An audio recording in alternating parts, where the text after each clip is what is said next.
Friends, news channel देखे आप सभी दर्शकों का बहुत बहुत स्वागत है। मैं हूं रमनदीप कौर। इस वक्त की बड़ी खबर आ रही है प्रयागराज से। क्या है पूरा मामला, देखने के लिए बने रहिए हमारे साथ। प्रयागराज के शाहगंज के छोटे से कमरे से शुरू हुई स्कूल की शुरुआत, जहां अब इंटर कॉलेज में तब्दील है। एंग्लो बंगाली इंटर कॉलेज के 150 साल पूरे होने पर जहां 14 फरवरी को अब कार्यक्रम का शुभारंभ किया जाएगा, जिसकी जानकारी प्रेस वार्ता करते हुए एंग्लो बंगाली इंटर कॉलेज प्रशासन ने दी है। और 1 साल तक ये कार्यक्रम चलेगा और क्या पूरी तैयारी है, आइए दिखाते हैं आपको। 14 फरवरी बसंत पंचमी के दिन शायद 5 बजे इसका शुभारंभ करेंगे, उद्घाटन करेंगे न्यायमूर्ति श्री नीरज तिवारी जी। इसके साथ उनके साथ श्री पी.एन. सिंह DIOS इलाहाबाद और Shri Alok Agarwal general manager Canara Bank होंगे, जिसमें हमारे इलाहाबाद शहर के 2 लोगों को साहित्य अकादमी पुरस्कार मिला है। प्रोफेसर बद्री नारायण और प्रोफेसर नीलम शरण गौर, उनको सम्मानित किया जाएगा। उसके बाद हमारे यहाँ 17 अध्यापक थे जो सेवानिवृत्त हुए, उनका सम्मान किया जाएगा। तृतीय एवं चतुर्थ श्रेणी कर्मचारी का सम्मान किया जाएगा।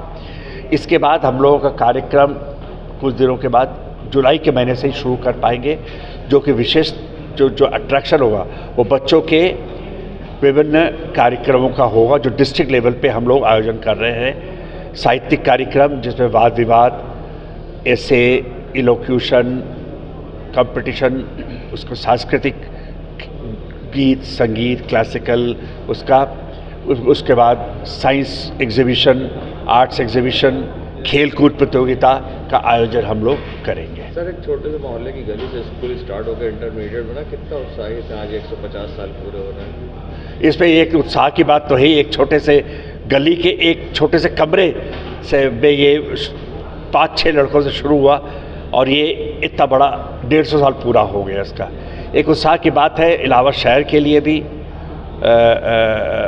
क्योंकि ये हालांकि ये माइनॉरिटी इंस्टीट्यूशन है, पर इसमें हम लोग माइनॉरिटी एज सच नहीं है, हम लोग सभी को समान रूप से समान शिक्षा देते हैं। एक उत्साह का विषय, एक गर्व का विषय तो है ही। मैं प्रोफेसर अशीम मुखर्जी, मैं इस विद्यालय का मैनेजर सचिव हूँ। 1 ट्रिलियन इकोनॉमी में अब ग्रैहम हाउसिंग फाइनेंस देगा अपनी सहभागिता। कंपनी के managing director chief executive officer Manish Jaiswal ने प्रेस वार्ता करते हुए दी जानकारी कि हर आम आदमी को घर मुहैया कराने का है लक्ष्य, और साथ ही किस तरह से 1 ट्रिलियन इकोनॉमी में अपनी सहभागिता देगी कंपनी और किस तरह से यूपी में 1 ट्रिलियन की इकोनॉमी बनेगी, आइए दिखाते हैं आपको। लक्ष्य रखा गया तो किस तरह से सहभागिता होगी और किस तरह से अपना योगदान देगी ग्रैहम? ग्रैहम हाउसिंग फाइनेंस का मुख्य काम है स्वनिर्मित घरों और सेल्फ मेड इंडिविजुअल्स। हमारे जो कस्टमर्स हैं भारत में अमूमन 10 करोड़ लोग हैं जिनके पास खुद के घर नहीं हैं। इन लोगों का घर 500 से 600 स्क्वायर फीट का होता है, छोटा घर होता है, हॉरिजॉन्टल हाउसिंग होती है। एक घर को बनाने में 20 से 21 लोग एम्प्लॉय होते हैं। इसमें मेसन, मिस्त्री, contractor, painter, building material supplier, तरह तरह के लोग होते हैं। इसकी एक बड़ी डीप समझ होती है। एक घर को बनाने में 400 allied informal sectors of economy वो पूरी एक्टिवेट होती हैं। इसके अलावा जो मॉर्गेज डेट टू जीडीपी भारत का है वो मात्र 10% है। और ये जब रेवोल्यूशन इस कंट्री में अफोर्डेबल हाउसिंग कंपनी से लाया हुआ है, तो मुझे लगता है कि जो इस वक्त ये इंडस्ट्री 30% से ग्रो कर रही है, हम लोग का खुद का AUM हर 3 साल में डबल होता है, और मुझे ऐसा नहीं लगता कि ये अगले 3 सालों में 30% से भी कम ग्रो करेगा। हम लोग खुद के जो 30-40 ब्रांचेस थे, अभी 200 ब्रांचेस के आसपास पूरे भारत में हो गए हैं। तो एक घर को बनाने में अगर हम जैसे कंपनीज इस तरह से सहयोग देंगी, तो ये जब 10% का डेट टू मॉर्गेज का रेशियो है, ये अगले 5, 7, 8 साल में जब 15% हो जाएगा और इकॉनमी ऐसे ही 6-7% का ग्रो करेगी एवरेज पे, तो आप इस पे अंक कर लें, 1 ट्रिलियन की इकॉनमी बन जाती है। सर, साथ ही आपकी कंपनी इवेंट कर रही है जो कि पुलिस स्टेशनों में RO वाटर्स, इसके पीछे क्या पूरा है आप लोग का प्लान? किस तरह से आप लोग पहुँचा रहे सुविधाएं? हम भारतीय पुलिस ना, ये अनसंग हीरोज़ हैं हमारे लिए, और ये जिस तरह से थाना का जो वहाँ, क्योंकि अभी हम लोग कलेक्शंस करते हैं तो जाके जब देखे तो बहुत हमको अजीब लगा कि यहाँ पे बेसिक हाइजीन भी नहीं है। एक क्लीन पानी पीने का एक हर आदमी को एक हक होना चाहिए। तो हमारे CSR फंड के जो पैसे हैं वो हम अभी तक भारत में 224 थानों में हमने इसको ऑलरेडी इंस्टॉल किया हुआ है। इसके अलावा भी पुलिस ऑफिसर्स को जब जब ग्रीष्म या जब शीत या लहर आती है इस टाइप की, या जब नेचर की इस तरह की सिचुएशन आती हैं, तो उसमें भी हम लोग अपनी तरफ प्रयास से जितना भी फंड डिप्लॉय कर सकते हैं तो हम वो ज़रूर करेंगे। हाउसिंग सोसाइटी होने के बावजूद फाइनेंस की आप लोग ऐसी सुविधा दे रहे हैं क्या? हम ये मानते हैं कि हमने ये ऑब्जर्व किया है कि हमारे अ, जब हम घर का फाइनेंस करते हैं तो उसमें एक घर की स्वामिनी का बहुत बहुत बड़ा महत्व योगदान होता है। जब तक वो, हमारा एक्सपीरियंस है, जब तक वो उनकी आवाज़ नहीं आती है घर के सेविंग्स में, घर के फाइनेंशियल मैनेजमेंट में, तो वो एक घर की सूत्रधार होती हैं। तो 85% हमारे होम लोन्स में वो भागीदार होती हैं, और उनकी आवाज़ जब पहुंचती है तो एक जो जेंडर बायस होता है वो थोड़ा कम होता है, उसकी न्यूट्रलिटी आ जाती है। तो ये जान के हमने ये डिसाइड किया कि क्यों ना हम, छोटी बच्चियां हैं जो पैसे के अभाव से नहीं पढ़ पा रही हैं, तो उनको हम सहयोग दान क्यों ना करें। तो हमने आपको जैसे वेबसाइट पे दिखाया अभी कि ये कुछ बच्चियां हैं वो एरोनॉटिकल इंजीनियर बन गई, कुछ छोटी बच्चियां हैं जो जिनके पास बेसिक किंडरगार्टन एजुकेशन के पैसे नहीं हैं। तो हम उन बच्चों पे खास ध्यान देते हैं, क्योंकि जब वो पढ़ लिख के बड़ी हो जाएंगी तो घर का संचालन, भारत का संचालन बहुत अच्छा होगा।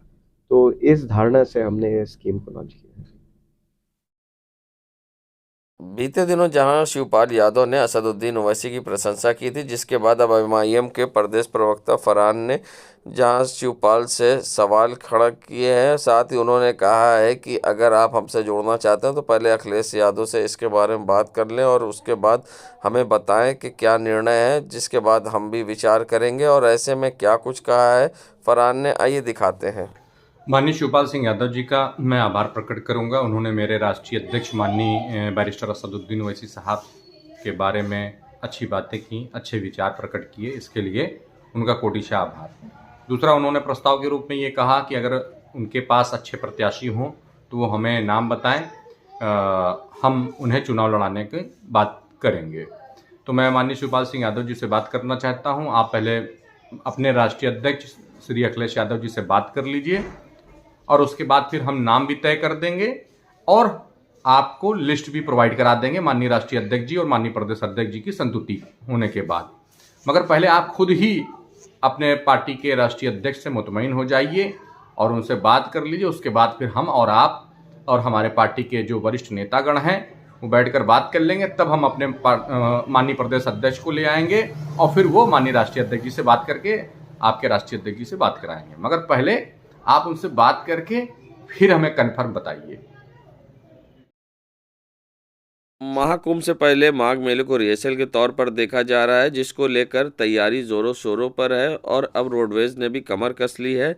तीर्थराज में परिवहन की सुविधा को गति देने के लिए 58 रूट का चयन रोडवेज के द्वारा कर लिया गया है। इन रूटों पर रोडवेज की बसें चलेंगी। इसके लिए शासन की ओर से परिवहन सचिव वेंकटेश्वर लू द्वारा अधिसूचना भी जारी कर दी गई है। घूरपुर, मेजा, सिंगवेरपुर, नवेदा और फाफामऊ, मऊआइमा जैसे रूट पर अब यात्रियों को परिवहन के लिए परेशान नहीं होना होगा। ये रोडवेज बसें निर्धारित समय सारणी के अनुसार चलेंगी। गांव से लेकर लोगों को शहर पहुंचना आसान हो जाएगा। रोडवेज बस के लिए जिन प्रमुख रूट का चयन कर लिया गया है उनमें से घूरपुर, शंकरगढ़, कौंदियारा, लटकाहा घाट, मांडा खास, मिसीपुर, भगवतीपुर, कलंदरपुर, होलागढ़, कौड़ियार, सराय ममरेज, फूलपुर, सासो, हंडिया, सटई बाजार, उग्रसेनपुर, बसगित, लाल गोपालगंज, भोगतपुर, ओधन शामिल हैं। वहीं पश्चिम शरीरा, कुंडा, परियावा, शंकरगढ़, नवाबगंज, कल्याणपुर, काशी, कुशेर घाट, सिसवा, मदारी, हनुमानगंज जैसे लोकल रूट को शामिल किया गया है। इसके अलावा प्रतापगढ़, कौशाम्बी, फतेहपुर जोड़ने के लिए नए रूट प्रयागराज के लिए चयन किया गया है।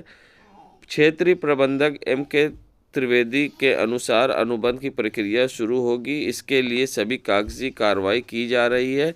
इन मार्गों को चयन को लेकर स्थानीय जनप्रतिनिधियों से प्रस्ताव मांगे गए हैं। उनके प्रस्ताव को एकत्रित कर भेजा गया था।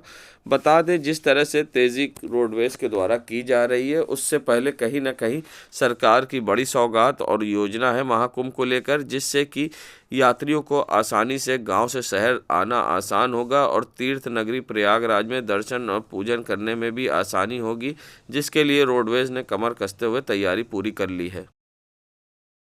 कांग्रेस नेता से बने अब भाजपा नेता अब्दुल सलाम ने जहां भ्रष्टाचार को लेकर आवाज़ उठाई। उनका कहना है कि पूरा मनोहर दास क्षेत्र में भ्रष्टाचार की प्रकाष्ठा फैली हुई है और ऐसे में जहां वर्तमान प्रत्याशी के द्वारा यहां पर भ्रष्टाचार किया जा रहा है, जिसकी शिकायत उन्होंने नगर निगम में की है और साथ ही उन्होंने वीडियो जारी कर गंभीर आरोप लगाए हैं। और क्या कुछ कहा है भाजपा नेता अब्दुल सलाम ने इस पूरे मामले पर, आइए दिखाते हैं।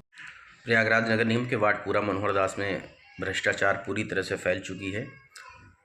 क्षेत्र में जो भी विकास कार्य चल रहे हैं उसमें अनियमितताएं बरती जा रही हैं, उसे मानक अनुरूप पूरा नहीं किया जा रहा है। और वहीं जो सफाई कर्मचारियों की ड्यूटी लगाई गई है, जो ठेके पर काम कर रहे हैं उनसे 500 रुपये प्रति माह और जो वेतन पा रहे हैं उन कर्मचारियों से 2 से 3 हज़ार रुपये वसूली की जा रही है। इस धन-उगाही के पीछे किनका हाथ है, ये जांच का विषय है। मैं संबंधित अधिकारियों को अवगत करा चुका हूं और उनसे मैंने मांग की है कि जो ये धन-उगाही कर रहे हैं इसकी जांच की जाए और इनके खिलाफ सख्त कार्रवाई की जाए। इसके साथ ही क्षेत्र में जो भी कार्य चल रहे हैं उसे मानक अनुरूप पूरा किया जाए, अन्यथा ऐसे ठेकेदारों का लाइसेंस रद्द किया जाए। अब्दुल सलाम, सदस्य भारतीय जनता पार्टी प्रयागराज। देश दुनिया की खबरों के लिए world media times news channel को सब्सक्राइब करें।